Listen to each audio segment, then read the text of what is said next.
said we're doing some type of community outreach after this. I could. Do you want me to mention that right now?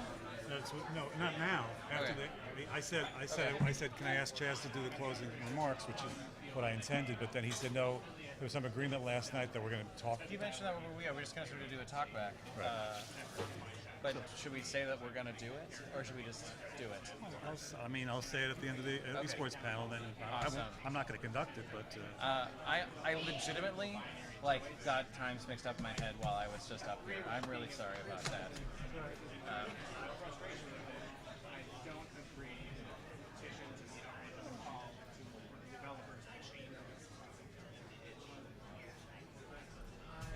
so what I do is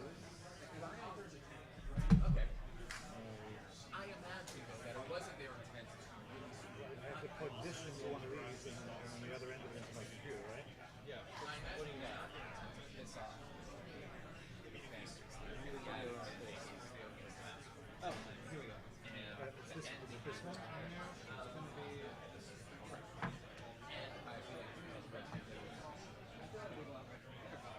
Now the next part here, I guess, is that And the sound, I adjust the sound on my computer, that will adjust the sound every that's what happened with mine. None of my panels using slides. I'm just going to play a little video and that's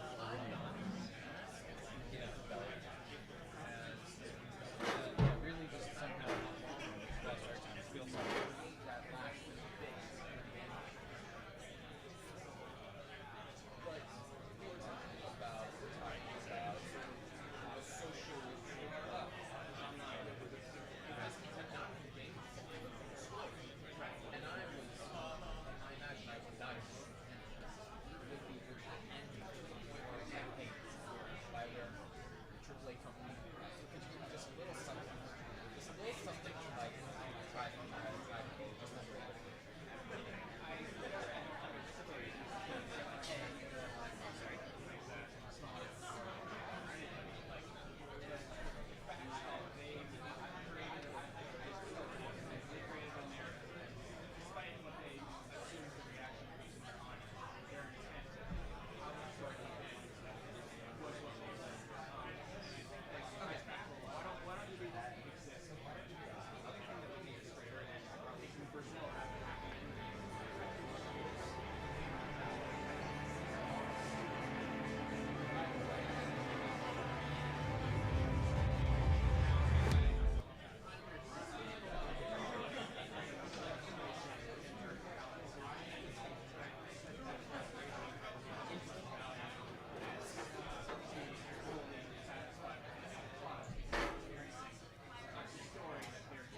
we're assuming that they finish the game with as much time as they can, and that is the ending of the first but I imagine the movie has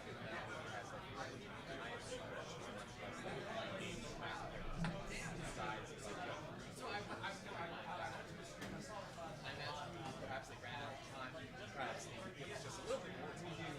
Right.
sit here.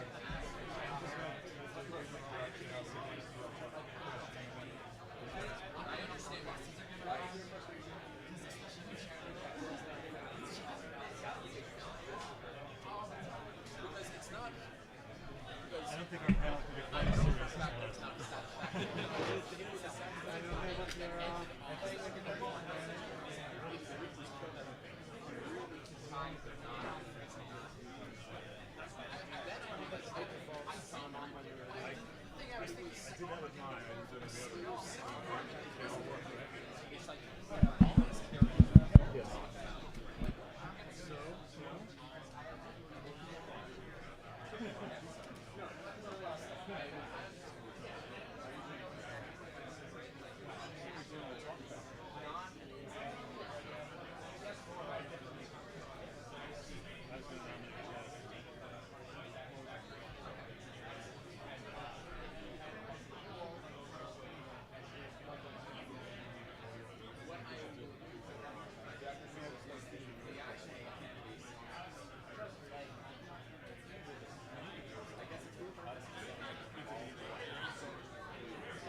Hello, everyone. Can we take our seats for the last panel, please?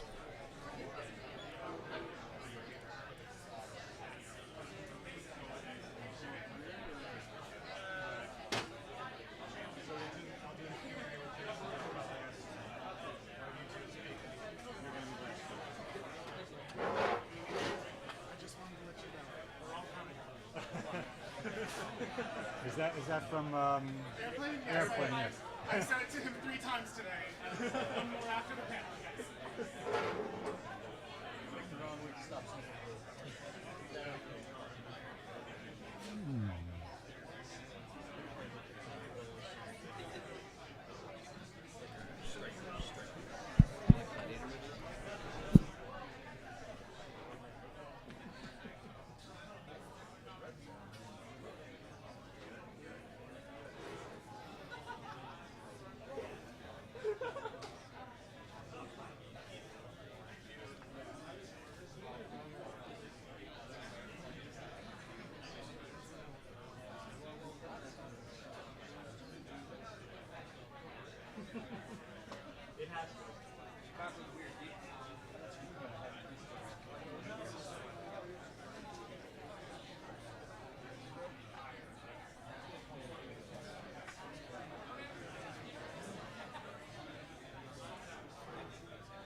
Hello, everyone. Are we just about ready?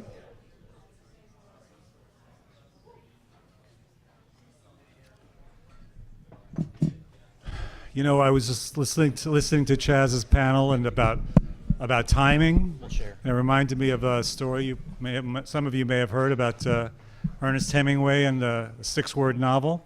Has anybody heard that one? Supposedly he was in a meeting in a group with some of his colleagues, and he said, "I can make a novel in 6 words." And the 6 words were: for sale, baby shoes, never worn. Anyway, so my name's Lester Greenman. And we're going to be speaking more than 6 words just now. I work in translating research to commercial uses here at Northwestern. And I am not now, nor ever, and never have been a gamer, as it was described in the last panel. But I was something nearly as maligned, a suit in the video game business for many years. But anyway, so how many people here are esports aficionados?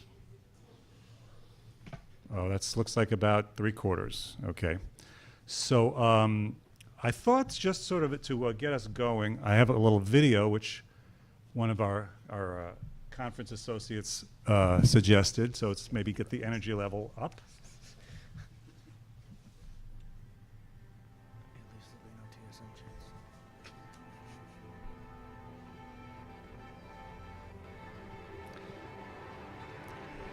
Esports.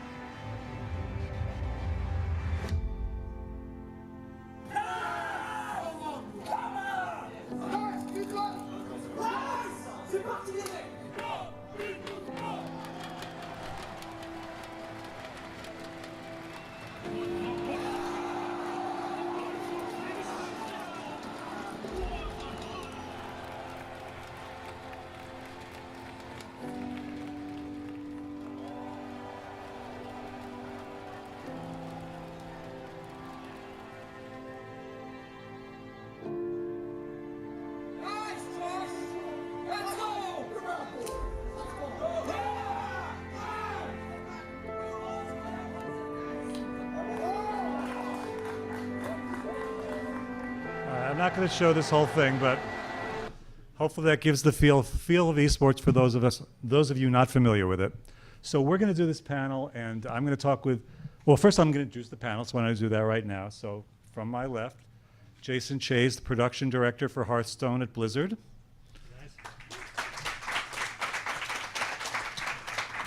Kyle Luptow, co-president of the Esports Club here at Northwestern. Jason Greenglass, EVP of Esports at Evolve Talent Agency in Los Angeles. And Noah Winston, CEO of the Immortals, a esports club, esports team. A very important esports team, which we'll get into. Okay, so I'm going to start talking with Jason, and I think I'm going to sit down for that. Okay. Jason. All right, so what does the production director at Hearthstone do? Sure. So, let's see if this is working. You got to turn it on over here. There you go. There we go. Okay, technology. So first off, thank you all very much for having us out here to join you guys today. It's a huge privilege to be here with all of you. I'm a former Northwestern guy as well. So I graduated from the School of Speech, I guess communications now, with an RTVF degree in 1996. So it's been a little while. Since then, my first gig out of Northwestern was to go to, I worked for Disney as an artist in the games division, transitioned out of that to Electronic Arts, then finally ended up at Blizzard. I've been there about 9 years, so that's a little bit of history on me. So production director, I get this question a lot, like it's kind of like a producer. You go, oh, okay. What does a producer do? So in a nutshell, what we're responsible for is the overall management and sort of leadership across the game team. We're looking at overall strategy, where we want to take Hearthstone in the future, looking at the next 3 to 4 or 5 months, and then beyond that to the next several years. We were responsible for like the art and technology, how we're going to approach the game development side of things. And it's a lot of interfacing back and forth with some of the other groups that we have at Blizzard. We have a platform called Battle.net that hosts all of our games, so we do a lot of interaction with them. We have a story and franchise development team that makes all our cool cinematics, so it's a lot of interaction with them and a lot of acting as the liaison with some of those other teams. Mm-hmm. Okay. So I'm kind of interested in how, when people are developing a title, is it when Hearthstone was developed, it emerged, I guess, from another game, but was it always intended to be an esports title, or did that emerge intentionally, or how did it become an esports title? Yeah, so I wish I could tell you that it was part of our plans from the beginning, and there was this very detailed strategy, but the truth is we did not plan for this to be an esport game when we started. It was a little different from some other Blizzard games in that we had about 10 people working on the game team through most of development, which is small compared with most of our other groups, and we shipped it with about 15. So most of our focus was on how do we make the core mechanics and just the game that we really thought was going to be an awesome new game coming out from Blizzard. And I guess real quick, before I kind of go into more detail on that, I don't know how many of you guys are familiar with Hearthstone, have heard about it. Okay, so most of you guys have heard about it. So I don't have to go into too much detail on what it is, but if you haven't heard about it, it's a collectible card game set in the Warcraft universe. You make your own deck. It has 30 cards in it, and you're basically dueling with your opponent to try and see who can bring their life totals down to 0 first. So what happened is this really interesting thing when we got to our beta for the game, and we put it out, and all of a sudden the streaming community on Twitch picked it up and started streaming a lot of the games, which was awesome. But we didn't have a whole lot of support for esports necessarily. So the community started building their own tournament structure and their own brackets during that beta. And we realized we needed to kind of add some more support for this when we got closer to launch. So we launched the game, and one of the very first parts of Blizzard that ran an organized tournament with our community was actually in our China office. And we wanted to make sure we had enough room for all the people who might be interested in signing up. So we did a little bit of back and forth debating internally on, what's the right bracket structure for all these players coming in? Should we plan for 128 players, 256 players? It starts to get a little unwieldy with 512 players, but we didn't really know how many people are going to show up. So we said, well, okay, let's plan for 512, and if we get like 1,000 or something people showing up, then maybe we can split it off and do a couple separate, two different brackets. And we kind of had that conversation, and they went off, and our China office started to begin work on that, and we all went to bed. The next day, we had this kind of panicked call coming back in from the China office because it was over 100,000 people who signed up for the tournament, which doesn't really scale well when you're talking about 512-person brackets. So that was kind of a rough period, and we kind of adapted the way we did tournaments from that point on. But it actually highlights a really good point, which is the community played a huge role in figuring out what our esports strategy is. Like once we became aware that this is something that the community was very excited about, we started incorporating a lot of the designs that the community was working on. There was actually a format called Last Hero Standing that basically takes, in Hearthstone there's 9 key heroes, and the format the community came up with is, well, what if we come up with a way where you pick your top 3 heroes and then keep on dueling with your heroes to see which one, alternating between your decks, to see which one comes out on top. So that was a community-generated conceit, and we actually factored that back into the official structure for Hearthstone for that year. Same thing in following years, we adapted the format a little bit, and it all came from the community, and so that's been a big part of how we've approached esports. It's just looking at what the community is excited about and using that as the structure for our overall programs. Well, it's interesting. So as you look back on it, I can see you've taken something from the community and put it back in the game. But it surprised you how many people looked at this as a competitive key esports title. And I'm just wondering, looking back, if there are certain design elements that were in the game to begin with that you could say were partly responsible for it turning out to be such a successful esports title.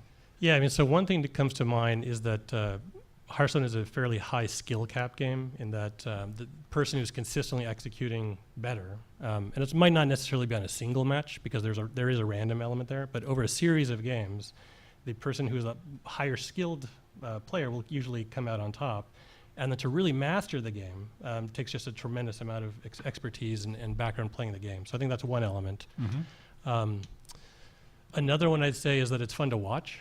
I think you can hop on Twitch and actually watch people playing Hearthstone, and it's a game that is played at a slightly slower pace than a lot of other esport titles that are out there. It's not so, compared to even other titles at Blizzard, it's less Twitch focused, less sort of quick reaction focused, and much more about watching the person who's playing the game, seeing what they do, and you have about 90 seconds there where you can kind of evaluate what's in their hand, what's the state of the game board, and try to figure out, like, what would I do in this situation? How would I get out of it? And then compare that against what the competitor's doing, and I think you can learn very quickly by watching some of the best players, how do you get out of this situation? So I think that also lends itself really well to the game as an esport. I think when you spoke earlier, I think you compared it, I think you or Jesse compared it to watching, when you're watching people play poker, very competitive Right. poker. That's also a very visual medium that's gotten a lot of people to watch it. That's right. But I take it Hearthstone it's more complex than poker. Poker can also be very complicated as Yeah. well in terms of how you think about the top players. In our case, you're building your own deck, which is definitely a difference. Right. Okay. So I'm as I said, a business person, and I'm interested in how we talked a little bit about before we got here about, is there a particular league for Hearthstone, as in the sense that a league is thought of in terms of baseball or football, and how is that league organized, and if so at Blizzard, how is it done and by whom? Sure. So we don't necessarily have a league per se. There are 3 programs that we have set up on our esports side with Hearthstone. The first of those is probably the biggest program we have, which is the Hearthstone Championship Tour. The way that one is set up is there's basically 3 seasons. There's a winter season, a spring season, and a summer season. And over the course of the year, you have players who can go in and compete, and it's basically open. Like, anybody who wants to can go and participate in each of these seasons. You basically just take your iPhone or your Android phone out of your pocket, you start playing on the ladder. If you can reach a certain level of play, you start earning points that qualify you for playing in this Hearthstone Championship Tour. That was one of the big goals for the game, just being very accessible. And we wanted to make entrance into this scene, if you wanted to participate in it, very accessible as well. So that's the Hearthstone Championship Tour. That's the one that kind of has these big seasonal events and culminates at a big major Worlds each year. We also have something called the Global Games, which is kind of styled to be a little bit like the Olympics was the goal, where each country has the chance to have 4 participants get nominated and go compete with each other. I think we had something like 130 or 140 countries participate this past year. And that just culminated at Gamescom in August, Czech Republic one. Then we also have the Hearthstone Collegiate Championship as well, where that's just available to colleges all across North America to participate in it. And sort of we have a big finals there that usually ends up around April. So it's not the kind of game that like franchises like the Immortals would tend to play, that players from those teams would tend to play. There are teams that are out there that form and have Hearthstone players, but there's not necessarily an overall guided league structure for the game. Okay. All right, so then what's the nature of, if any, of your interaction with those limited franchises that interact in Hearthstone?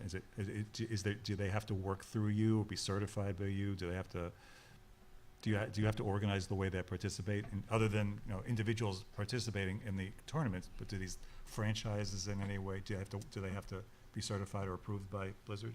Sure. Yeah. So there's we have two different ways of working with groups that are interested in running Hearthstone tournaments. So there's a community license, and the way we kind of break this down is by the overall prize pool for the event. So if the prize pool is less than $10,000, then it basically falls within the terms of our community license.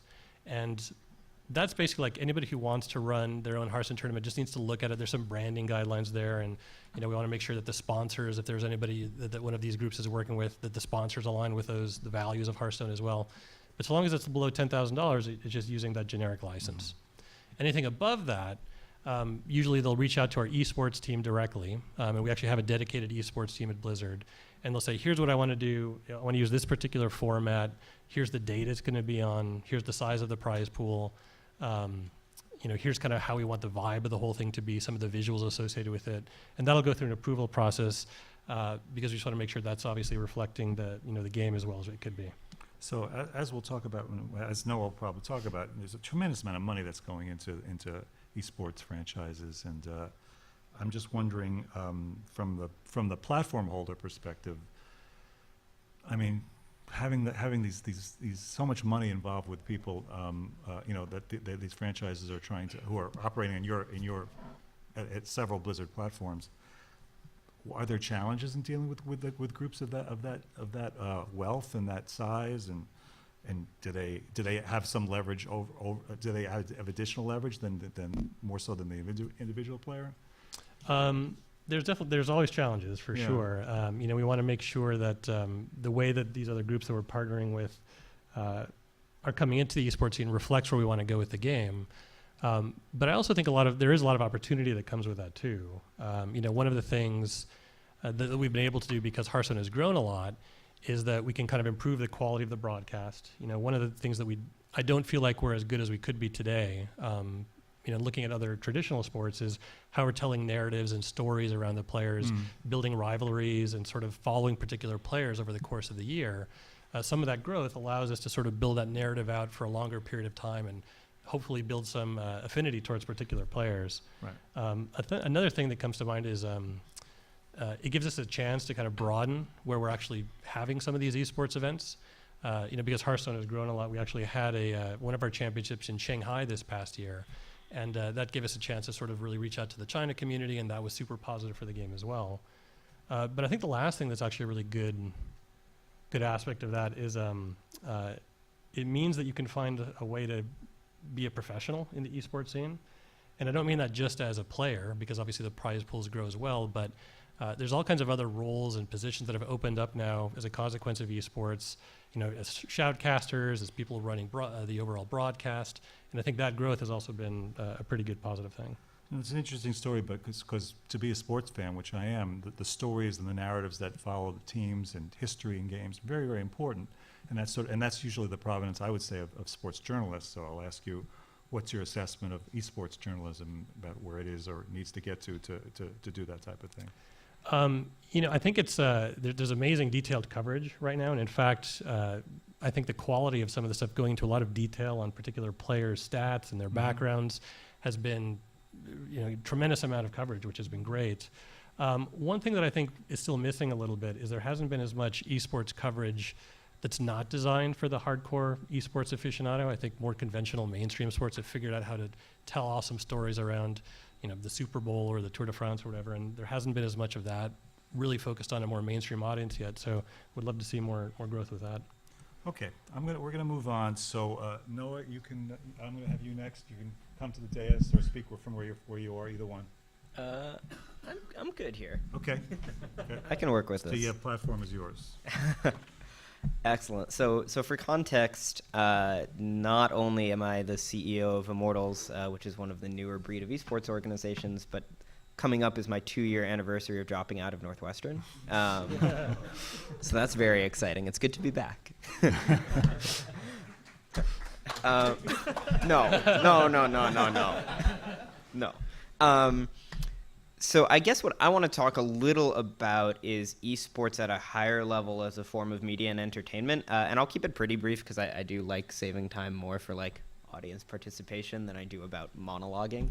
But I got a little inspired by hearing the previous panel kind of talk about the banality of gaming, or treating games as just another form of entertainment or media. And I kind of want to take that in a similar direction and talk about the banality of esports, because I feel like people approaching esports for the first time, I think much like I did when I first started, think of it as this like super new and exciting and unique form of media, or a unique form of entertainment.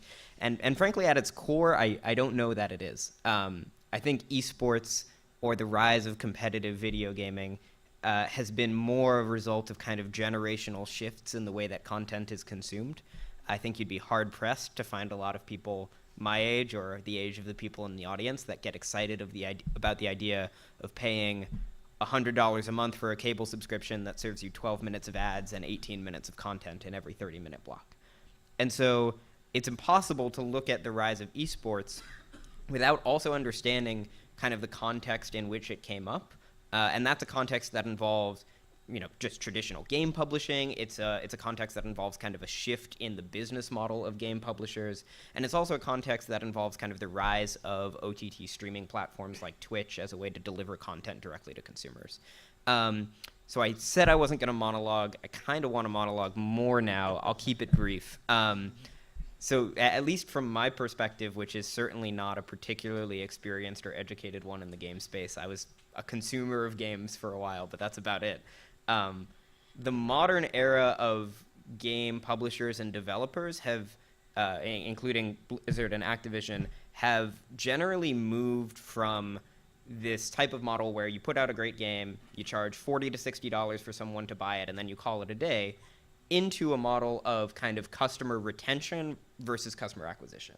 So an ability to continue releasing content, an ability to continue driving value to a fan, and then charging them for that increase in value, or generating value off of what you give to your fans. Hearthstone is a lot like this, right? You release gradual product expansions and more items, more and more different cards and characters, and that allows you, if you have a retained and passionate audience, to build a business off of that.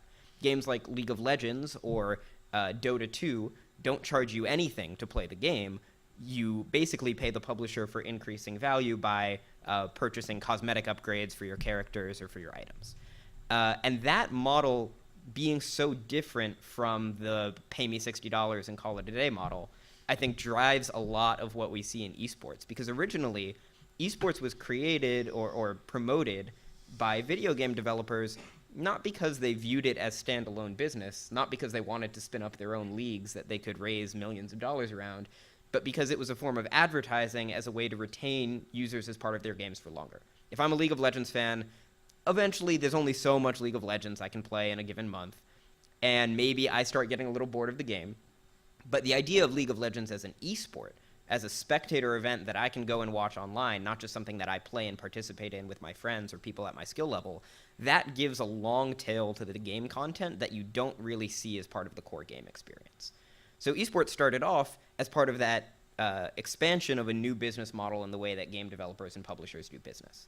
And that very neatly dovetailed with the idea of how should this content be consumed.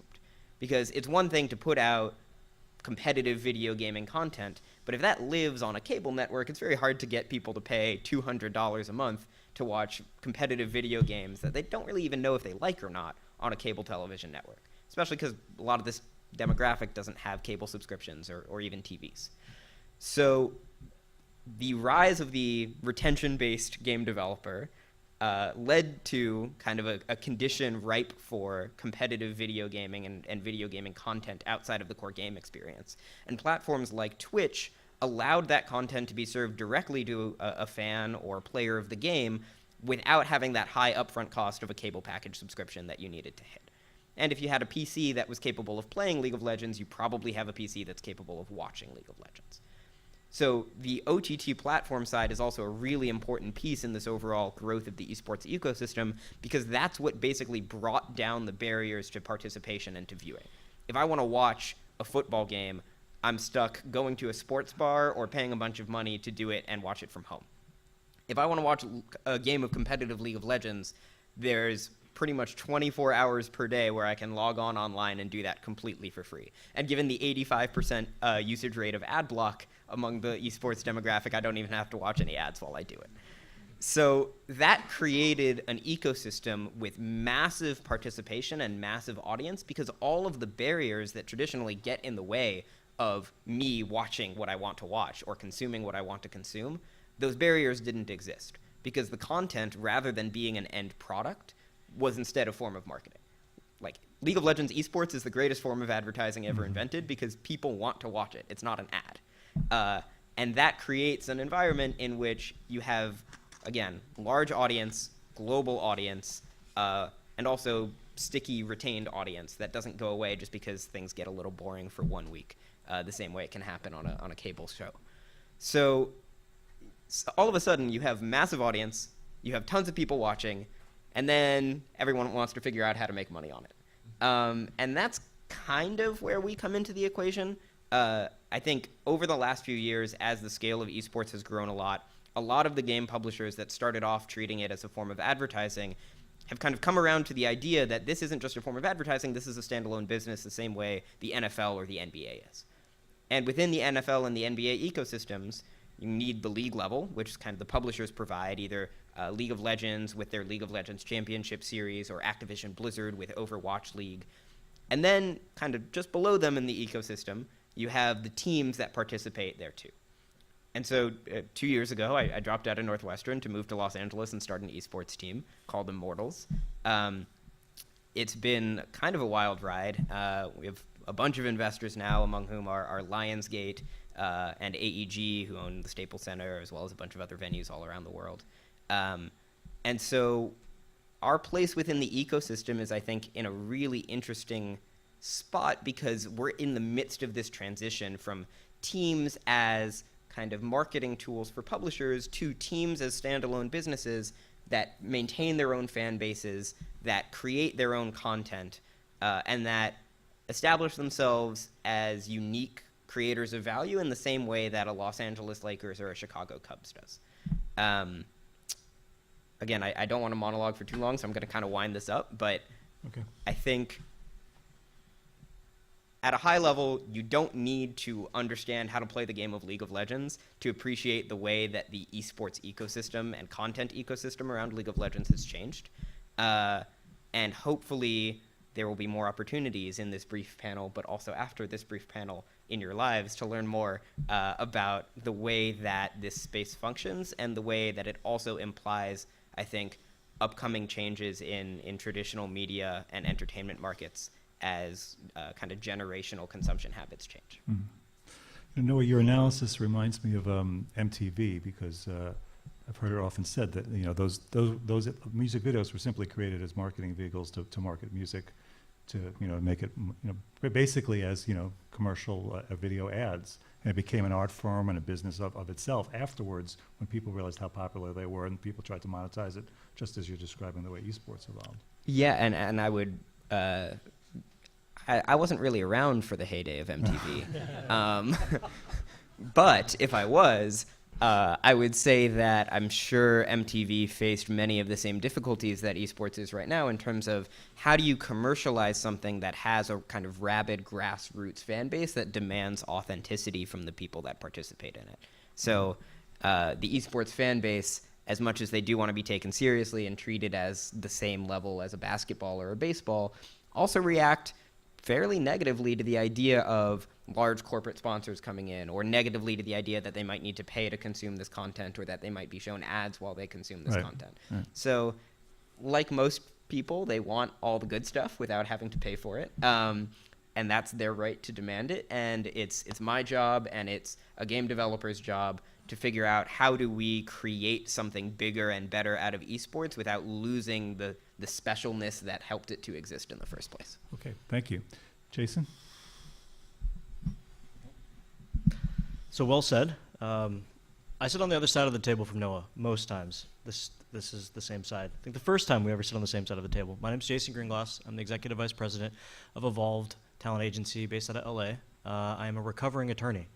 So I'm licensed here in Illinois, but I don't practice. I got my start in all this really I should say that I'm wearing purple in honor of Northwestern, but I'm the only not Northwestern-related person at the table. I've been to Dillo Day twice. Does that count? Absolutely. So let's back up the bus all the way to the beginning. I went to undergrad and got a degree in international relations and classical humanities. I then went to law school and focused on international criminal justice. I wrote briefs for international special tribunals for war crimes around the world. I have, by rights and education, no right being in the games industry or in esports. But ultimately, I've always had a passion for gaming, or for games, or for wargaming, whichever definition we're choosing to use. I've played Warhammer as much as I've played StarCraft. And as an attorney, I began to work more closely with players who had signed contracts, who didn't know what they meant, what it said. I was helping players work on their deals before they signed it, after they signed it. It was about 4 years ago when I started working at Robert Morris University, just downtown, helping to set up their League of Legends program, since they're the first university in the country to offer athletic scholarships for students to go to college to play esports. So through the grapevine, people would hear, oh, I have an attorney I know, maybe he can help you. And I started seeing these contracts live and in the wild. And 4 years ago, it was pretty grim what a lot of players were basically getting for their end of the deal. So I'll get into that, but I want to get into something that was brought up on an earlier panel, and something that you had just said, Noah, which is that I'm going to try to paraphrase as best as possible a great quote from Hideo Kojima. How many people know who that is in the room? Great. He was in a documentary on video games on Netflix. How many people have seen that? Cool. The rest of you, go watch it. He has a great quote, which is, and paraphrasing, that when music was first invented, we banged on things. And then we stopped banging on things and made things to bang on those. Then we made other things that we didn't have to bang on. And in order to appreciate music, you needed to physically be there for it. This was the way it was for almost everything in music until technology and human innovation reached a point where we could record it.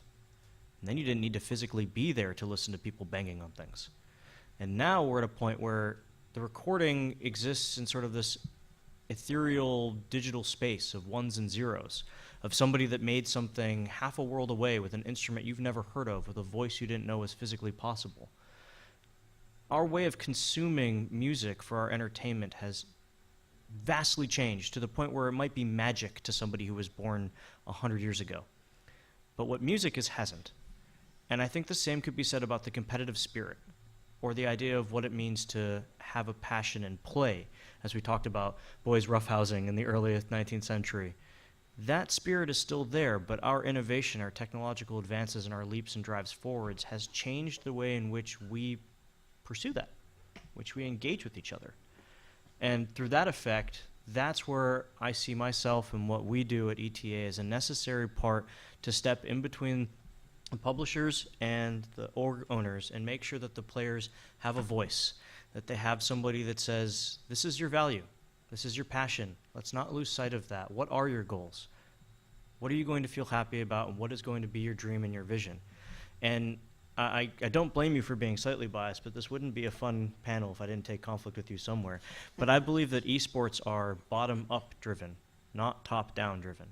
And just as we heard Jason talk about with Hearthstone, not initially being the outset to make an esport, League of Legends wasn't made to be an esport. I mean, you can hear that in interviews as well. They had no idea what they had on their hands until they watched their DreamHack finals. It takes a community. How many people know what Smash Brothers are? How many of you own a cathode ray tube TV still? That's impressive. So Smash, that's a community. They would carry their TVs from place to place to have tournaments with each other, unbeknownst to Nintendo, and now in direct defiance of Nintendo in some instances. That's a community. That makes what I think to be the core component of an esport. It is the blood that defines these things. In perhaps some of my more cynical days, I think that every esport is one bad patch away from no longer existing as an esport. They could all still be games, but to be honest, when your players stop playing it, that's why Riot has invested millions of dollars in a huge command and control center to make sure their servers stay up so people keep playing their game. Because when servers are down, people do something else. I mean, I remember being a freshman in college and frantically trying to figure out if the WoW servers were up, because God forbid I had to talk to somebody that night. But the fact is that we are now we've reached a stage where as a community and as a culture, there is a generational shift occurring. There's a generational shift occurring of people who, like myself, are right at the beginning of the millennial generation, where I grew up having more time than I knew what to do with playing Pilot Wings or playing Super Mario. I don't have that time as an adult anymore. So Hearthstone and Overwatch makes a lot of sense to me. And when I have more time, I play really involved games that take forever, like Civ. The time just disappears. But notwithstanding that, my clients, our professional players, the guys that you read on ESPN that play the game, this is their job. And for many of them, it stopped being fun a couple of years ago. And it is their passion. And for those who are the fortunate few, they still see the joy in it. And it's my job to make sure that they have a longer career that's more sustainable and more forgiving for the next generation that comes up. Whether that's for a long invested game like League of Legends that takes 45 minutes of the IQ level of a quarterback across 5 different people communicating within a split second, to a 90-second chess match through the physical avatars of cards in Hearthstone. So I will, I guess, stop monologuing as well. I'm more than happy to answer questions when we get to it, but unless you have any questions. I'll just ask one question now and we'll open it up after they're done, which is just in some highlights about the difference between being an agent in the esports world versus an agent in the traditional sports world. Sure, so there's a lot of differences. I guess if I had to just pick one, a big one is going to be that Steph Curry isn't streaming how to be better at three-pointers from his backyard when he's not playing the game for the Warriors. But Faker is, not quite to that level. So there is an interaction between the what the game is, how to be better at it, and the level of, I guess, expectation that the audience has of their superstars. And the demand on a player's time, the demand is going to be very different. I mean, you know, an NBA player has to sit up here and do a press conference, not unlike this. They say a couple things to the media, and then they generally go about their lives, and maybe they'll be bothered unjustly at a restaurant, or who knows what's going on. And I'm sure it can be far more complicated than that.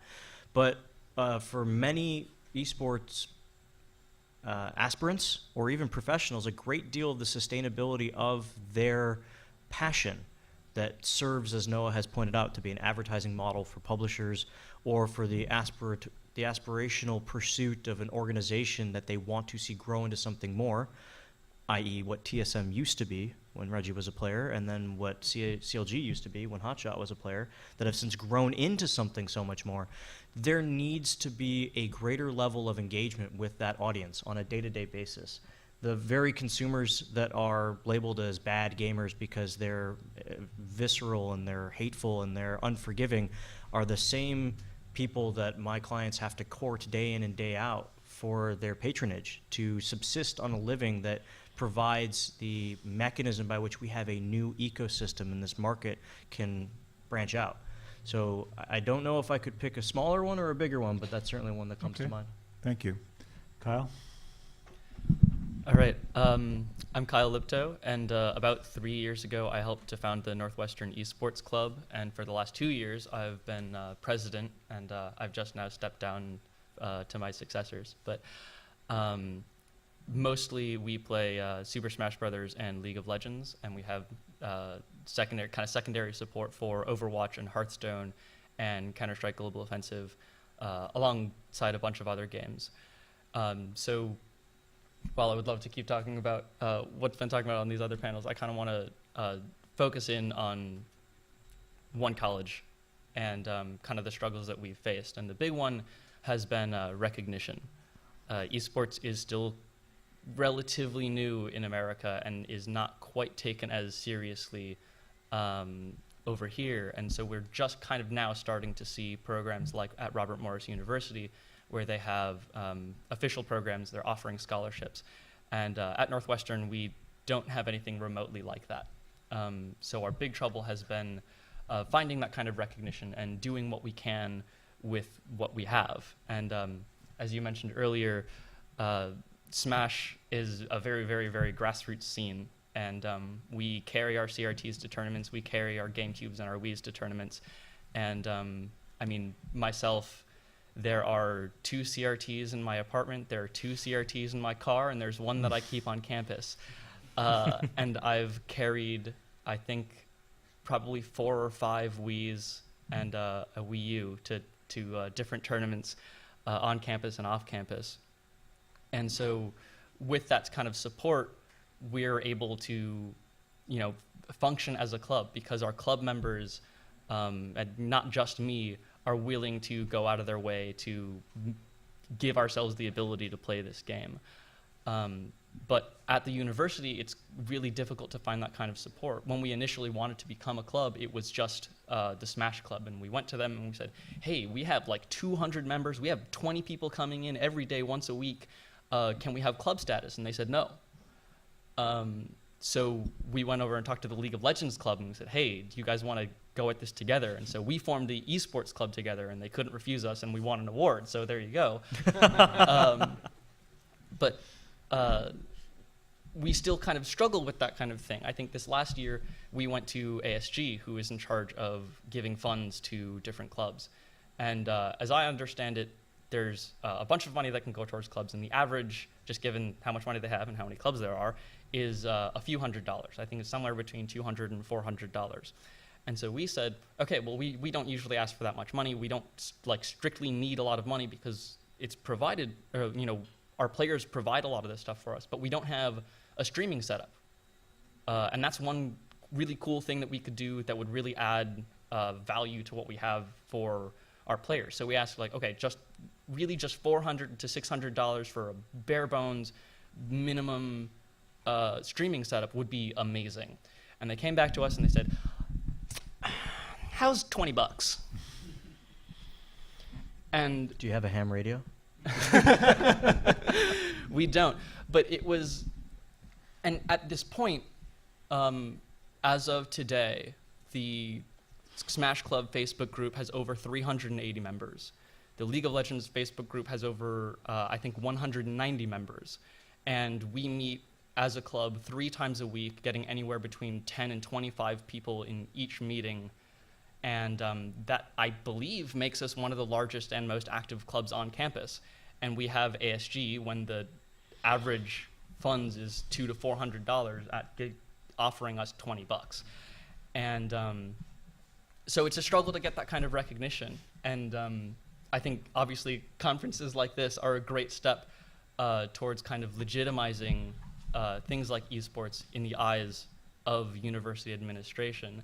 And I think that moving forward, we really do need to push those things. And I know that we are pushing some of those things in some of my colleagues are working on getting Northwestern to build a LAN space for us, and that would allow us to better support games like Overwatch and better support games like CSGO, where right now our 2 main branches are League of Legends and Smash. And it's not because those games are better, it's not because those games are more popular, it's because those games are easy to play in a group.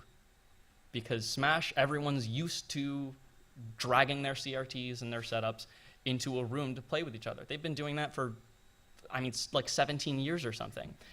And in League of Legends, you can run League on a toaster. So everyone just everyone just pulls their laptops into a room every Saturday, and that's it. I think GE just made that toaster, actually. But we end up with a situation where if you want to play competitive CSGO, we have a competitive CSGO team here, or if you want to play competitive Overwatch, it's a little tougher to run those games at 60 frames per second on a laptop that you're dragging in. And I know most people don't really want to pull a desktop onto campus every time they want to play with somebody. And I think that in colleges, in collegiate esports, the community is exceedingly important, and it's difficult to build a community when you're not in the same room or when you're never in the same room. I have so much I could talk about collegiate esports, and I'm more than happy to piggyback on the passion. But I went to a TED Talk in Naperville a couple of years back. Kurt Melcher, who is the Associate Athletic Director of RMU, was invited to speak. And somebody asked me point blank, I can't remember who they were, but they asked me why esports should matter. And I looked them dead in the eye and I said, why do you care about figure skating? There's this small pause, and they're like, what? Like every 4 years, you stomach seeing ads championing the stories of dedication and trial and adversity of some figure skater out of Montana you've never heard from, to see them on a cereal box, to share in the national victory that is their choreographed dance to, I don't know, some iteration of Prince this year. Why do you care? Pause. So if you're going to tell me that we're going to start splitting hairs on what value a talented, passionate, driven, pursuit of excellence type of character is on the basis of the endeavor, that a figure skater should be more entitled to celebration for that effort and that passion in a center of academic learning and being given the opportunity to get an education through that passion, but that someone who, say, is building a computer shouldn't, or that somebody who wants to coordinate a group of 400 motivated individuals shouldn't, where do you draw the line? Because I believe my esports players that I coached at RMU absolutely did deserve it, and I think you guys should too. Okay. Did you have more? Or Oh, no, that's a good. no? So a couple questions. First of all, what's the gender breakdown among the esports players? That is very, very not good. I'm not It's, saying it's your fault or blame or whatever. I just want the facts. Well, it's kind of a challenge. I'm not quite sure about the league side of things. On the Smash side of things, attending regularly right now, probably like 2 women overall. Two out of, 30, 40, 50 that come regularly in some kind of rotation.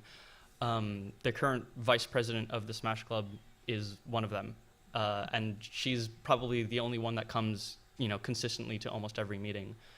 And it's kind of an odd problem that I don't really have much context on how to solve, but I can still count on one hand the number of women that I've ever attended regularly. And it is a bit of a challenge, and we've had some kind of small initiatives that have had much better gender balance. For about a year, I ran what was essentially a book club for video games.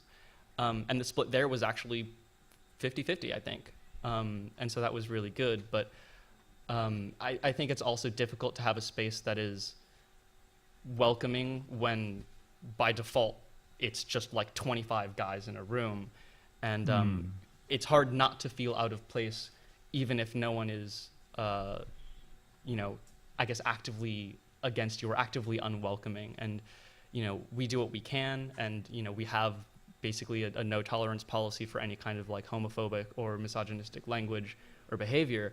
But, esports in some ways, it does not have a very favorable history with those things.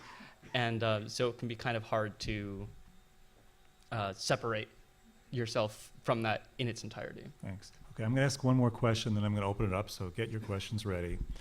And the other question I had for you was, forgot it already. Oh yeah, following up on Jason's point, clearly you seem to be saying that the administration treated your club differently than it would have if it had been, say, figure skating. And I'm just wondering if you, from the nature of your interactions or whatever you think, do you have could you identify if that's so and why you think that would be so? Could I actually take this question? Sure. Thanks.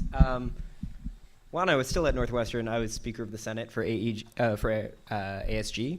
So it's not necessarily from the perspective of like, Morty doesn't like gaming, therefore there's no money for gaming. ASG funding process for clubs is like incredibly arcane. It's ultimately up to like what students think the value of your club is, which is maybe not the best way to determine the value of a club to the overall Northwestern community. But yeah, ASG funding process is brutal for pretty much every club on Northwestern's So you don't campus. think there's discrimination against I mean, video game look, clubs? I think, is it much harder to make the pitch to people who don't play video games that, like, yes, you should spend a bunch of money on video games instead of dance marathon? Like, yeah, that's a hard pitch. Right.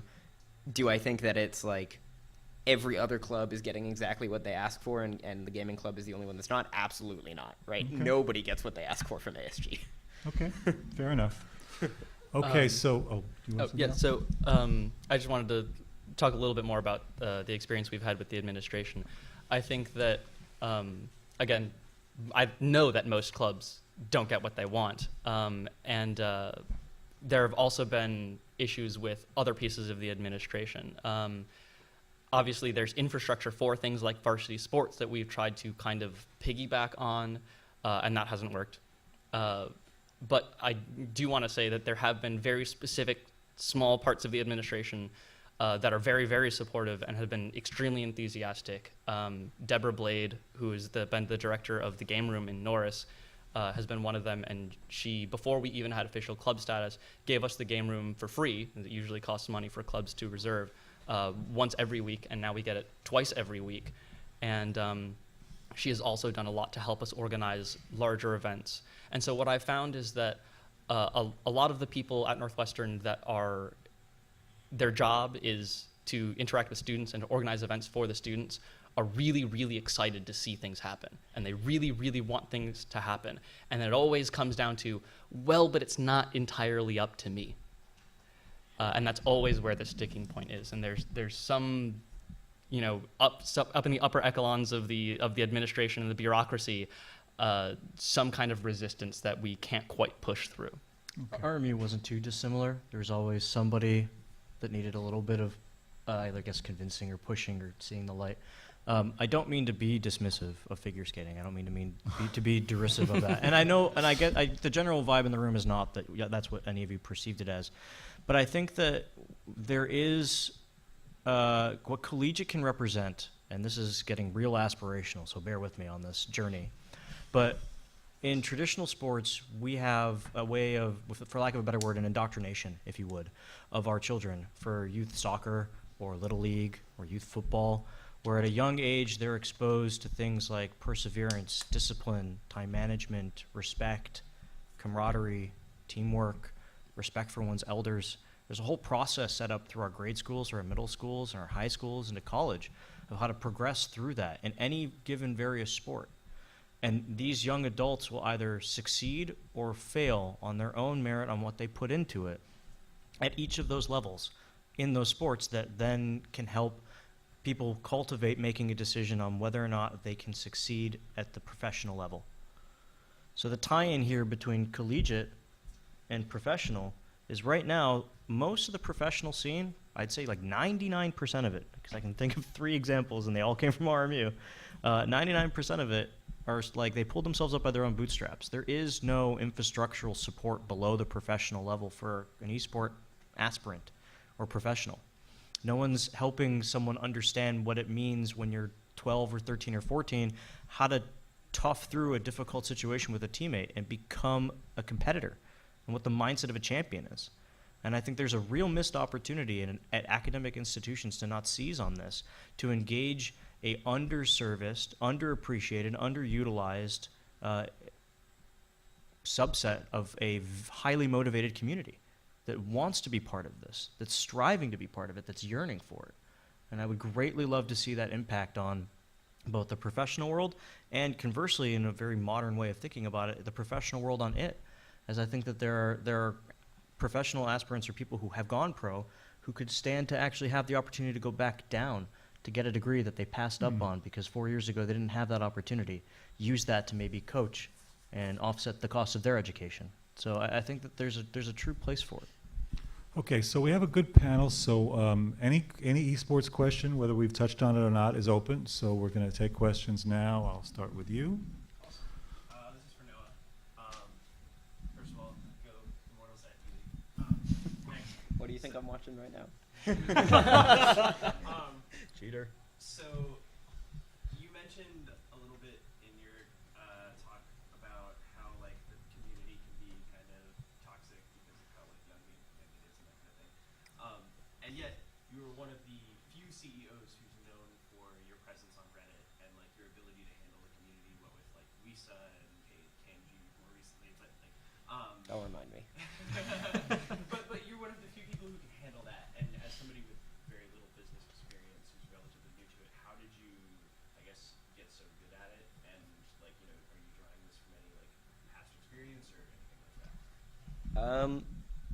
So I did high school debate. That helped. Can't turn off the gift. You can't turn off the gift. I guess from my perspective, I mean, first, just like disclaimer, right? Well, actually, first, I guess my position is, yeah, parts of the esports community are really bad, but if you disengage from those parts of the community, then they win. But I also recognize that comes from a pretty privileged position of like being able to maintain my own personal physical and mental health while still engaging with parts of the community that hate me.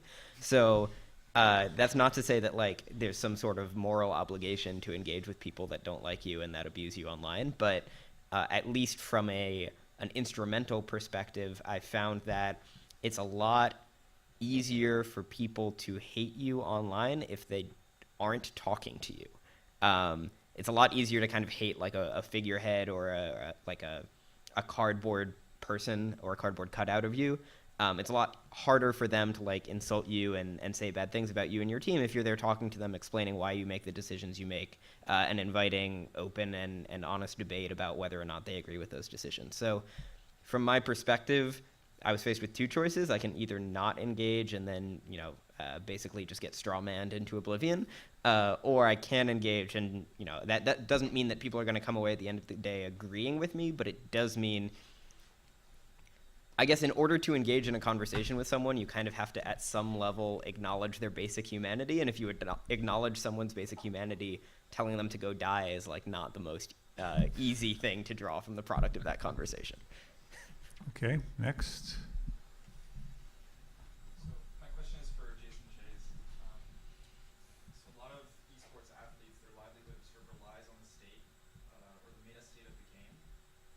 So like one athlete might be really successful during one expansion, and then the next expansion, it sort of tapers off.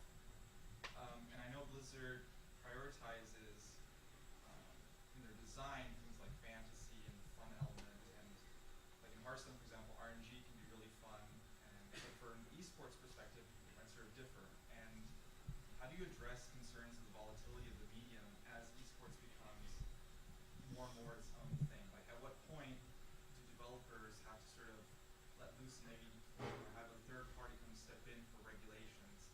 If we compare it with things like chess or with more traditional competitive sports, where the playing field needs to stay even across long periods of time, how is that going to affect esports in the future? Yeah, the question of randomness is a good one. So our overall philosophy on that is that randomness and skill aren't necessarily mutually exclusive. There's games that have very low randomness and very high skill. I mean, chess is a good example of that. There's games that have very high randomness and very low skill, and maybe like, I don't know, Boggle or something like that might be an example of that. Low randomness and low skill, tic-tac-toe. And then there's games that have very high, decent amount of randomness and skill as well. I think Hearthstone falls more into that category. And the way that we manage that is we kind of looking at players' records over a longer period of time. But one of the things we have seen is that there are players who consistently emerge at the top repeatedly. I think Pavel is one good example. I mean, he was actually the world champion for this last year. He actually placed near the top for the first seasonal championship that took place earlier this year, and he just won the EU championship, the playoffs, the championship that just took place a few weeks ago. So even though there's a random element, one of the things we're seeing is over a period of time, the top players are still working their way up to the very top levels of play. And I will say that our stance on randomness and sort of our philosophy on it has changed over time. We've moved away, for those of you who play Hearthstone, we've moved away from particular cards that are just a lot of randomness very early in the game. Things like Implosion was a card that was like this, or Crackle is the one that's very well known, which just sort of does a lot of damage in a short period of time and isn't as much of a skill testing card. And I think what we've learned over time is that there are random mechanics like Discover, which is a mechanic we introduced with the League of Explorers expansion, which just provides you with 3 different cards you have to pick from. And that kind of randomness we really like, because what happens there is that the more skillful player will look at, okay, what's the state of the game right now? What's the state of the board? What type of card, what type of deck is my opponent playing? What do I have left in my hand? This is the choice that I could make that is best rationalized against all those things. And I think that's where we see the top players are really consistently looking at that to figure out what their course of action will be. Can I quickly have a follow-up question to that? Sure. So the discussion between randomness and skill is very important. But I was also sort of alluding to things like we look at StarCraft, for example, there were some players that played from the start, from Wings of Liberty, like Young, for example, and only in the recent iteration of Legacy of the Void did he actually become really good, because certain elements in the game fit ultimately to favor his So it's inevitable that Blizzard as developer wants to keep on cranking out content to keep the game fresh. But at what point do you sort of solidify the game? Like in Heroes of Storm, you're constantly adding new heroes, and depending on which heroes you Right. add and how you design them, that might fit into the style of certain teams or whatnot. So like the thing about chess or these traditional games is that they're static over decades, whereas in esports it's so volatile that even after a few years you might be really good, but all that time that you invested in terms of mastering the medium sort of falls apart once the game changes to a point of no return. Yeah, and I think that is, it's a great question. That is sort of fundamental to Hearthstone. Like, I think that the idea of having a changing meta is something that we embrace and we think is core to the identity of the game. One of the things we've seen is that if the game gets too static for too long of a period of time, it just gets to a point where it is less fun, and there's not as much chance to sort of come up with interesting deck strategies. So the fact that it's changing, I think, will probably be part of the identity of the game moving forward. Now, I don't know if that's necessarily completely different from other more traditional sports too. I think if you look at how people played, basketball 30 or 40 years ago and kind of how they play today, that is evolving too. And I think that it's the teams that find ways to evolve their tactics and evolve their strategy over time to reflect the latest ways that people are playing the game, that those tend to be the most successful teams. And you touch on something that I work with daily with my players, which is talking about and that's a conversation of how it differs from traditional players. Having a frank conversation about your skill set is this champion pool. You're favored in this meta, but it's not going to be that way forever. So we need to start talking about ways in which you are actively going to build out what your skill set is and continue to remain marketable. Or we can start talking about what your, not to overuse a business term that's been used today, but what your long tail strategy is going to be for career sustainability if you want to go into casting or content production. And you bring up a great point, Jason. I think a lot of people, we're not old enough in this room, but I just happened to watch the documentary just completely by chance. Nobody here was around when the shot clock rule was invented for basketball. But funny enough, it was invented the exact same game, basically literally the same game that they invented they had to implement the goaltending rule. They implemented the shot clock rule because of the lowest scoring basketball game in history. Because the tallest center, and I forget the two teams, literally just stood in front of the hoop to block everything. So the other team's strategy was just get a really quick lead and they'll play keep away for the rest of the game. It was like 19-12. It's like the lowest scoring NBA game ever. But the players needed to adapt, the teams needed to adapt as they changed the rules. So, it happens more slow in traditional sports because they solidified. But to your point, Jason, when it doesn't change, it gets boring. And I think the average age of the Major League Baseball fan is 55 at this point. Younger people aren't watching it, and it's a generational time bomb. At some point, every baseball fan right now will no longer be around, and what happens to baseball then? And there's something to be said about changing it up and keeping it fresh and having people have a reason to come. Okay, Walker? Hi. So, in terms of games like Smash or League of Legends, those have a pedigree of, they've been around for 10, 15 years already, but at the same time, we're seeing emerging esports like Hearthstone or Overwatch that are younger than the time I've been at this university, for example. How does the constant sort of emergence and changing of new games, how do you see that affecting esports as an entire industry in the next 10 years or so? As more and more new games emerge, what's the place of sort of the long established ones, League of Legends, stuff like that? Will sort of players break off? Will the market adapt? How does that sort of affect the industry? Sure. So it's part of my job to be able to determine which esports are and will be popular in the future. The last thing a team like me wants to be stuck in is paying hundreds of thousands of dollars a year to players that play a game that nobody watches. But I also want to kind of contest the notion that this is a unique esports problem, right? If you look back at the early 1900s, the two most popular sports in the United States were boxing and horse racing. And those don't rank that high anymore. So I think in much the same way that maybe on a faster timeline, there are always going to be new games, right? Because games, much like a movie or a book, will continue getting produced and released, and some games will lose popularity as others gain popularity. But as structures like Overwatch League and like League of Legends Championship Series form, kind of persistent league structures that create order in the esports ecosystem, I'm fundamentally of the belief that as you create that and you have the economics to support that type of model, what you end up creating is kind of a stability of quality, right? So you'll have theory, right? Not fact yet. But the theory is that eventually you'll have, a top 3 to 5 games that are stable, they're consistently popular, they draw in viewership year over year for decades at a time. And then you kind of have your insurgent sports or esports like a Rocket League or a Super Smash Brothers or Vainglory popping up that can kind of try to make that leap into the next tier of kind of permanent, stable sports. It's kind of like how we only really care as a nation about figure skating once every 4 years at the Olympics, or I guess 8 years at the Olympics. 4 years, 8 years? I don't watch the Olympics. I wouldn't know.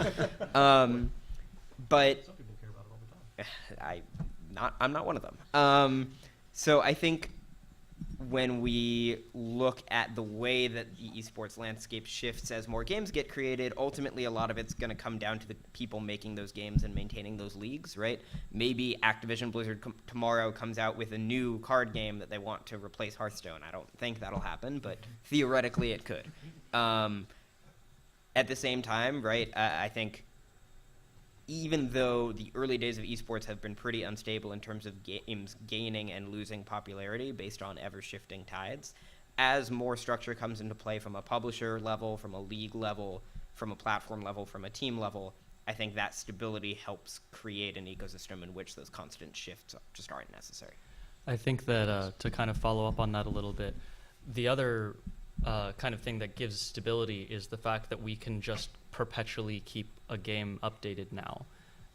Back in 2000, when a lot of like the fighting games community was starting up, if you wanted to keep making a game series, you had to release a new game, and so what that would end up doing sometimes is it would split communities, and Smash is probably the best example of this. For something like Street Fighter, most of the time when the new Street Fighter came out, everyone that played the old Street Fighter moved over to the new Street Fighter. But in Melee, or in the Smash community, when Brawl came out, everyone moved over to Brawl, like you're supposed to do. And then people started to realize it wasn't really great for a competitive game, and everyone moved back. And then 2 years ago, I guess 2 years ago now, Smash 4 came out, and a bunch of people moved over to that, and some people were still kind of like, I don't want the thing that happened with Brawl to happen again, so I'm going to keep playing Melee. And so now we have scenes of almost equal size playing a game from 2001 and a game from 2015 in the same series. But when you look at something like League of Legends, when you look at something like Hearthstone or Dota, or even in fighting games, something like Marvel vs. Capcom Infinite, these games are just going to be that game. And there's never going to be a sequel. They're going to keep adding content. They're going to keep updating it so maybe the meta doesn't get as stale. But we have that extra stability now. Yeah, the only thing I'd add to that really quick is I don't think that the size of the audience has reached its maximum size yet. I think the audience is still growing dramatically, and we're seeing that happening on a weekly basis. So I think that helps a little bit in terms of just like how quickly games move into or out of favor. Is just that there's a lot of people still discovering esports daily, and that's keeping a lot of these games very relevant and moving forward in that scene. People have transferable skills as well. Just to literally the 2 seconds, but it's funny that you bring up Smash because there's no irony lost there. You haven't been actually one of these guys, but there have been orgs, and I've read contracts that have actually mandated in the contract that a Smash player, even though they play Smash 4 or Melee, play all iterations of Smash for the organization. Mm-hmm. And it's just like you're not going to sign a football player to play all iterations of ball sports. Like the lack of education there on some instances that is woefully abysmal. Yeah.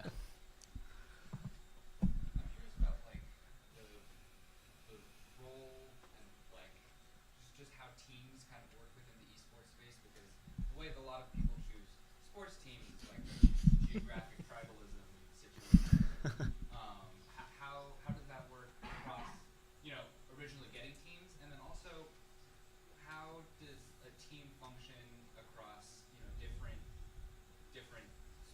esports? Like how do you like maintain one brand that people are like, oh well, I'm a TSM fan, all the way through? All right, there's like 4 different questions in that. So no worries. I'll start with kind of your last question and your first question are really related, right? Which is, how do you kind of maintain loyal fans in a world in which you can't count on somebody's support just because they were born in the city of Chicago? And what it comes down to is, how do you establish a consistent brand across all of the different games that you compete in? And first, for clarity, because not everyone is super up to date on the way that esports works, we have teams that compete in multiple games, but it's not the same players competing in each. So think of an esports team as like a hockey team and a basketball team and a football team, instead of having one group of 5 guys that plays lots of different games. And so at least at Immortals, the way that we've kind of undertaken in the early stages of our life cycle, a way to create a loyal digital audience is just to maintain a cohesive brand identity the same way a Starbucks or a McDonald's does, right? People will walk into a McDonald's anywhere in the world because you know exactly what you're going to get when you walk in there. And there's a consistency, and there is a quality, maybe not a good quality, but a quality of food that you know to expect when you get into a McDonald's. And I think in the same way, when you develop kind of a consumer-facing brand in esports for a team, you need people to know that if they're going to support you across multiple games, they can expect the same thing year over year, right? And so, for example, for Immortals, consistently what we've done is established ourselves as a brand that cares about transparency. We're a brand that cares more about kind of developing players from the ground up than going out there and just buying the biggest name free agents. We care a lot about community engagement, and so we aren't the team that's going to just completely ignore the community. And while we care about winning is kind of in service of creating community engagement and outreach to fans. And so we recognize we're not going to be the team that finishes first in every single game every single time. And if that's what you demand of the team that you support, maybe look elsewhere. But with that said, Activision Blizzard in the Overwatch League has started taking a different approach, which is specifically designated geographic franchises, in much the same way that you'd see in an NBA or a Major League Baseball. So for Overwatch League, we are one of the 2 Los Angeles Overwatch League teams. We will at some point hold Overwatch matches in the city of Los Angeles in our own venue. We'll host teams from Shanghai and Seoul and London and all around the United States as they come to Los Angeles to compete. And the idea behind that is, hopefully that works the same way it works in traditional sports. And the kind of data point that I have that I think hope proves that true is, in Counter-Strike, our roster is Brazilian. And Brazilian fans are nuts. So if Brazilian fans can be that nuts in their support of a team just because that team is Brazilian, the hope is a Los Angeles fan base can be created to support a team just because they're from Los Angeles, the same way it works for the Lakers and the Dodgers and the Clippers and every other sports team in the history of the world. Okay, Rob? I want to go back to the idea of the evolving game and the changing meta, because it's a great way to keep the game fresh and keep the player retention because of that. I'm wondering if there's an effect on the audience and viewer retention, because it is a changing game. So if if somebody comes back 2 years later, they might not be able to relate to it as well as they did in the past. Yeah, certainly. It's actually it is a challenge for us, because if you one classic example of this is we introduced formats to the game about 2 years ago. So if you've played Hearthstone recently, there's a standard format and there's a wild format. And standard is essentially the last year's sets and nothing before that. So Hearthstone's been out about 3 years now, or almost actually about getting closer to 4. And that's about 2 years worth of content that are not eligible for this play. So if you were playing 2 years ago and you came back, you're going to see a lot of new cards and a lot of new keywords and mechanics that will probably look unfamiliar. So that's a situation where I think we do need to do a lot to make sure that the audience is aware and is basically ramped up on what all these differences are and how they affect the game state. We try to sort of make sure that our casters are aware of that and talk about what is these things that are different now from the last time a set came out. That's something that we spend a lot of time talking about, even in the game itself. So people do churn out, and then hopefully they come back at a period of time. How can we reacclimate them to what's new and different? But that's not a solved problem. It's something that I think we still struggle with, and we're trying to do a better job about. Yeah, it's something I'm going to keep working on. I think one of the additional challenges there is, again, like in commentary. So, when it's an esport, the whole point is to get viewership. And if you're trying to maintain accessibility for both new players and returning players when a meta has changed so much, it can be unrewarding for long-term players or players that have been keeping up to tune into that commentary, because you say, okay, well, I know what the charge keyword does. I know what discover is. I don't need that explained to me. For, again, of course, going back to Smash, that game hasn't changed for, 16 years. And so it's difficult then for commentators to say, oh, well, this is what a wave dash is, when there are people that say, okay, I've been watching this game for a decade and a half. You don't need to explain that to me. Can we talk about something more interesting? And I know that very few streams, but a small handful, have actually split commentary into multiple channels where you have commentary for new players that are unfamiliar with some of the terminology or might be new to the game, and then commentary for more experienced players where you don't need to give them that context and you can talk more about the mind games or like analysis of the play. Just to give a point of, I guess, to give you another frame of reference, to maybe take devil's advocate here, but I'm certain people know who John Madden is. And he was notorious for kind of giving information the avid fan might already know. So I think even in traditional sports, you see a concession to that. And I think that we as perhaps natives to this space, to this level of competition, to the way that these games have evolved, if we follow it, even if we're not game agnostic, if we're actually devoted to a single game, I think we should be more, that's where we can work on our inclusive factor, is to be understanding that there needs to be a certain amount of representation for the people who are not aware. I want people to watch more League of Legends, and if they have to explain what Baron does one more time, I'm just going to go and get popcorn then, or I'll turn to my friend and be like, this is really good. I mean, we have to make some concession that it has to be a little bit more of the community rather than just fan service, I think. That's actually kind of all connected to my question. I watch esports twice a year. I watch EVO like the last day and the international for like when I have the time during that week. I don't play any of these games. I have no interest. The like level of complexity is like uninteresting to me to actually engage with. Like it's not fun. Like it's just terrifying. So I guess the question is like, how do you actually get me to watch more than that? Because there's no perception of,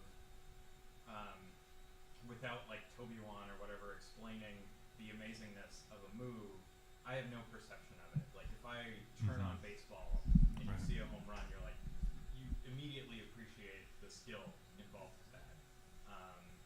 So like, do you find it's possible to get 5-10% of an audience that's not players? Like how much of your audience isn't players? Go ahead if you want. I was just going to ask the question. I mean, you mentioned the international, which is a fairly complicated game to watch as well. I'm curious how is it that you found that to be digestible? I have a really good friend who's really into Dota. He spent I was hanging out with him, he was watching for half an hour, and I have the wiki. And I think there's enough interesting things going on that there is little bits, and there's just a lot of really impressive visual moves where there are actual tactics in there that are visually representative. Those things where they like divide the battlefield in two and people are separated. I actually understood the positioning. I get a broad sense that was exciting. No, and I think what you said is actually a relatively common story that we've heard, is this how people get introduced is through friends or family members. But over like 4 years, I still. Yeah. That's the only time I've watched it. Totally. I remember taking my wife to BlizzCon, and she's not a huge follower of these games either, but we stopped and watched StarCraft, and sort of she definitely got it connected to the energy of the broadcast, and basically saw through that casting like what was happening, and maybe she was not necessarily completely aware of all the different nuances of what was happening on the game board, but just understanding that this particular player was making a big play to kind of get behind the Terran base at the time was something that she could really get excited about. And I've sort of heard a lot of stories like that as well. I think that the friend connection, but you pointed out another one, which is the visuals and the spectacle of it, and sort of just getting really connected to that is another way that people who maybe aren't following all the detailed metrics and the detailed stats behind every individual player can actually just get excited about the fact that I just saw this big giant twisting nether appear on a particular game board and suck in all these minions. And that actually can be kind of a fun thing to watch as well. But I do think, like, sorry, I'm like, No worries. like with Hearthstone, I've watched it for like 3 minutes on streaming. Like, it doesn't, like, even with all of the graphical effects, Yeah. like, I don't understand that was an impressive move. You know, like, to have a cool graphical effect does not actually mean, like, impressive play. I feel that way about baseball, though. I mean, I feel like you can take any sport and do that. Like, I know I mean, I don't think any of us really appreciate how fast a baseball player actually can run. If you actually, like, measured how far it is from home base back to home base, when they haul, I mean, they're moving quick. But I know that from a factoid, but I don't have like, it's not exciting to me. I think a baseball is in play, like, 15 minutes out of a 3-hour game. Like, it's not. So to a certain extent, I know you're more asking the question to me, but just to play devil's advocate, I mean, I think there can always be something that just doesn't mesh with you. The same way golf doesn't mesh with some people. Yeah, and from my perspective, obviously game developers inherently want to tie the fandom of esports to the game itself. I think the way that I think about it is using esports in the same way that you would think about traditional forms of entertainment. I don't know how many people in the United States care a lot about, like, the technicalities of professional wrestling, but I guarantee you it's a lot less than watch the WWE. Because the thing that makes the WWE successful and the thing that makes esports successful is it's partially about the specific craft, but it's more about the narratives that you create and the stories you tell through the game or through wrestling. And so when we create content for Immortals, when publishers create content, when leagues create content, whether that's the match itself or something that happens behind the scenes, I think what drives a lot of people to esports fandom is less this Dota team pulled off a really cool play, and more it's the Americans against the Chinese in the finals of the International, or young guns up against old dogs. Do you find that there's growth in your viewers outside of players? Like, I guess that's kind of the core of my question. How much are you growing your viewership outside of people who play? The official data point is 40% of the people that watch a given esports broadcast don't play the game that they're watching. Mm-hmm. And what I would hazard is to say that you would see the same trends in that percentage as you do in traditional sports, right? You grow up maybe like playing catch in the backyard or going out on an ice rink to play hockey, and you also watch the World Series because you play catch in your backyard. But then you get older and like you're 30 years old and you have an apartment and you don't even have a backyard. You can't go play catch anywhere, but you don't stop watching the World Series. So while the base of esports fandom might be in the playing of a particular game, I don't think that that's so inherent to the core experience that they can't be delinked. I mean, frankly, from my perspective, I watched League of Legends before I had ever played a game of it. And I didn't know what the hell was going on, but the announcers were cool. And I don't know if anyone else watched like Season 3 World Championships for League of Legends. Monte Cristo's like Korean hype train thing with the train whistle, like that's what got me into League of Legends. It wasn't anything that was happening on the field of play. It was the commentators. It was the crowd of tens of thousands of people. It was the chat with hundreds of thousands of people all spamming when exciting things happened, right? I don't need to understand the game to know that something exciting happened. I can look at the people around me and see them get excited, and I know that something exciting just happened. Who here knows Evo Moment 37? If you don't know what that is, I encourage you to look it up. And even if you have no understanding of what's going on, you know that it's important. You know that it's exciting, and you know that it's something that has probably never happened again and has never happened before and might not ever happen again. There's a small microcosm in Evo Moment 37 that you could talk about the consequences of shrinking the skill gap to an enjoyable spectator sport versus how the actual pros feel the game. I know a lot of my clients who are in the FGC aren't big fans of Street Fighter V. It's not their favorite iteration. Some of them don't even think it's a Street Fighter game. But that's because they've reduced the skill gap. And I think that's something that you can probably speak more directly to in your conversations on, do we broaden the skill gap here in this set? Do we bring something that's going to reward more, thinking a couple moves out and being more tactical, or do you give more leeway for the casual player to come in, and do we want more upsets? I know there's a lot of conversations in League of Legends about snowballing and do we incentivize it, but you see that in Street Fighter V all the time.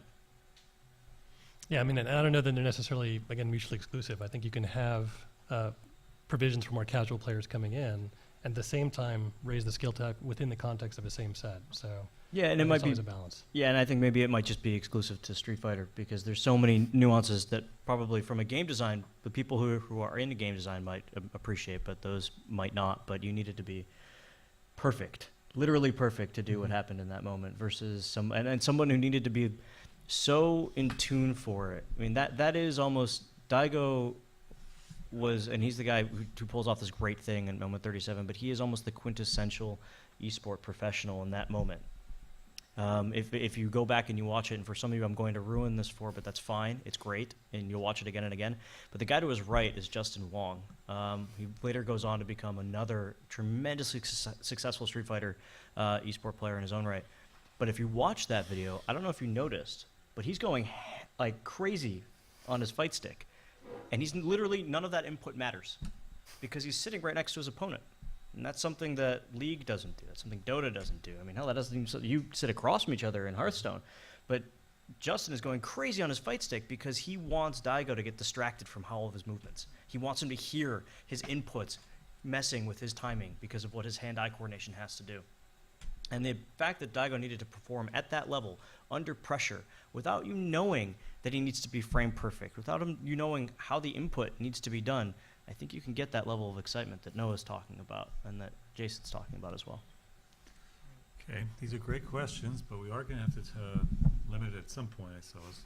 In the back there? So I don't actually watch esports, but I play a lot of esports games by chance. And I remember there was one moment when I logged on to Hearthstone, and there was this special event where you could essentially pick an esports professional that you liked, and then during this competition, the better they did, you would get rewards as a player. And obviously, I knew no Hearthstone professional players, so my method of thinking was like, oh, I'll look at the girls, I'll Google them, I'll find a girl I like, and I'll pick her. And then when I went into the game to pick one, there just weren't any female to choose from, period. And I know that's not the norm because there's no way in a business as big as esports that there just aren't women. I mean, there's no way that happens. So I figured like maybe that was a marketing move so that this hardcore group of people we've been talking about will feel that they are represented. But then during this panel, I've gotten the notion that like esports has been very ground up from the community. So it's interesting that apparently if esports were built by all the players, that women were at some point filtered out. So I'm interested in hearing from all of your perspectives as like a coach and a developer and a club head, why you think this happened or maybe how it happened, and then what steps you're taking on your personal level to like fix this and to make sure that women come back into the fold. So at least I can speak about the Hearthstone experience you had. We have a Choose Your Champion is the name of the program, and essentially what that was we have a process where the community can go and vote who they'd like to have win for what particular championship. And that's basically keyed off of who are the top finalists who are already at that stage. So rather than sort of us going out and picking, it's who is qualified to be at the very top levels of the Hearthstone Championship Tour, and we're essentially presenting those top players for people to pick their top candidate. Now, what you're saying is definitely right. Like, I mean, the women representation among that top tier was, in many cases, very, very few, if any. And that's something that I think, we'd love to see a lot more women at the very top levels. I don't have a great answer yet about what are we going to do to get more women up at the very top levels of play. It's something that we do spend a little time thinking about. It's like, in many ways, this represents a subset of our audience that is the most hardcore and the most committed when you're talking about who are at that level. And we have not seen the same representation there that we've seen for people coming into the game. So it's an ongoing problem. I think it's something that we're looking for ways to try and maybe create more incentives there, give more visibility to top streamers. We just had a program that we released, which is called the October Brawl, where players can kind of go in and vote for one of two teams. And there's a well-known female streamer there, Ali Straza, who's actually incredibly good at the game. So we're trying to help promote her and give her more visibility as well. So where we're finding people emerge, absolutely, we want to try and give them more visibility within the community. But to be honest, there's just not that many women there yet. So it's something we have to keep working on. Yeah, I mean, I guess to further answer that question, massive underrepresentation of female professional players that I think mirrors kind of a massive underrepresentation of women just participating at the highest level of competitive games, which I think is a question with probably the same answer as why aren't there more female CEOs and why aren't there more women in management positions, despite the fact that there's absolutely no biological difference in their ability to get there. And the answer is because the core community that has existed for a long time is pretty hostile to female involvement, right? If there's actually one Korean female professional player in Overwatch, who is the only female professional player to ever compete in the highest Korean league for Overwatch. And she talks about her early experiences playing the game of Overwatch and going on to voice chat and then just getting abused because on voice chat, you know, you kind of have to reveal your gender to everybody else that's playing there. And so in a world in which like being a woman on an online game is something that can provoke abuse, that's obviously a system very hostile to people wanting to participate more and in greater levels within the community. And that's not to say that nobody tries to overcome it, right? Plenty of people, plenty of female players attempt to become professional players. Plenty of women work on the both front-facing, like the casting and the hosting, and then also on the back end, so business and operation side of esports.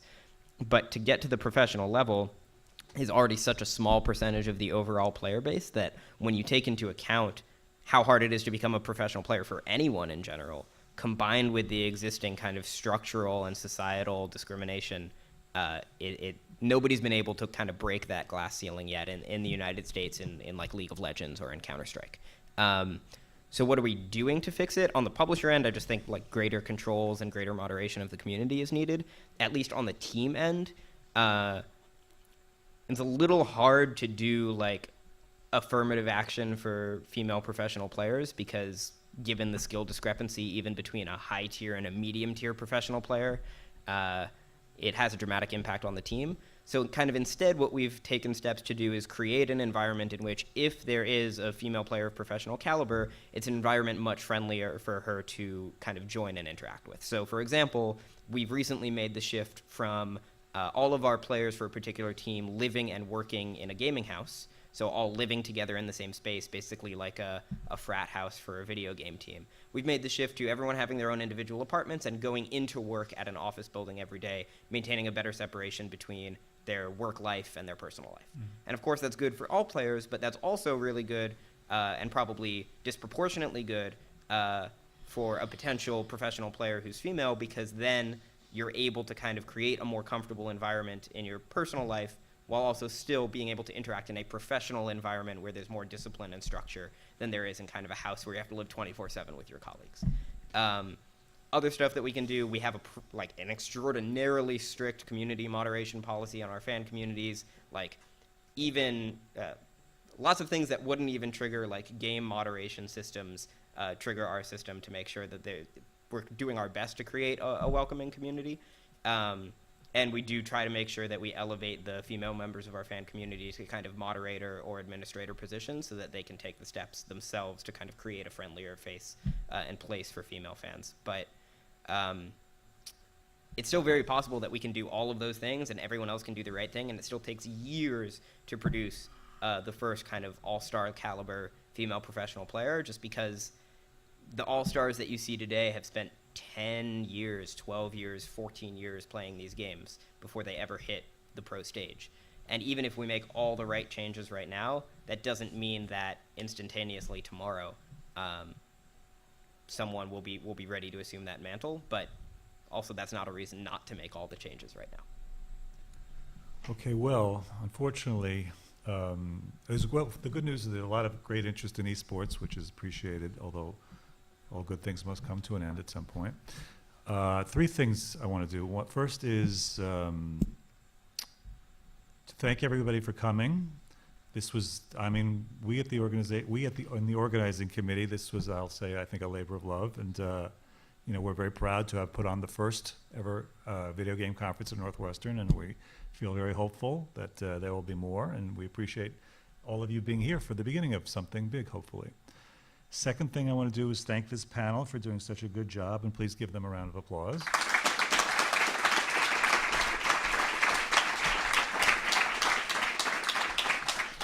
And the third thing is we are going to have a talk back now for to inform us and as a group to talk about where we'd like to go from here and next year. So those of you who'd like to participate in that, please stay on, and we will do that just now.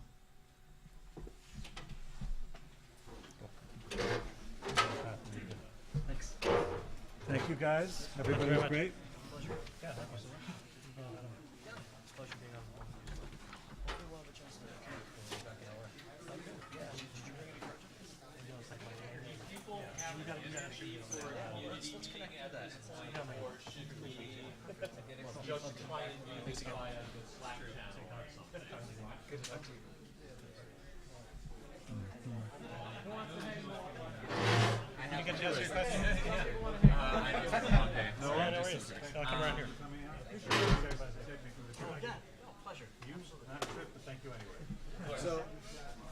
Jason, thanks so much for coming. It's a pleasure to meet you.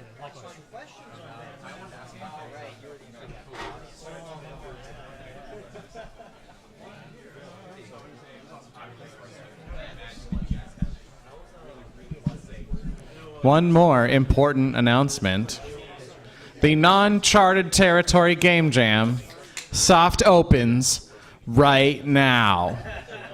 Woo! If you haven't signed up and want to participate, please sign up on the itch. The URL is on that dry erase board over there. I have 2 microphones. That's how powerful I am. So yeah, if you already have your idea, your team, just get to work right now. And if you're thinking about participating, you haven't decided to do so, we have something here. You want to listen to this, actually. So maybe you say, I've never made a game before. I don't know if I should participate in the game jam. Well, listen up. In addition to being a part of this really cool community effort to make a whole lot of games in a very short amount of time, if you participate, you will be entered into a raffle to win and turn in a game. At the end of the day, you'll be out to randomly win this Legend of Zelda backpack. Signed by the headliners of this conference. Signed by each featured speaker of Progression Mechanics 2017. So, this could be your backpack if you participate tomorrow and turn in a game to the itch depository by tomorrow. You don't have to start working on it tonight. If you want to just meet up with us tomorrow morning at 10 a.m., we're going to talk about the prompt again and do a quick demo, and we'll all be making games tomorrow. So I hope to see you there.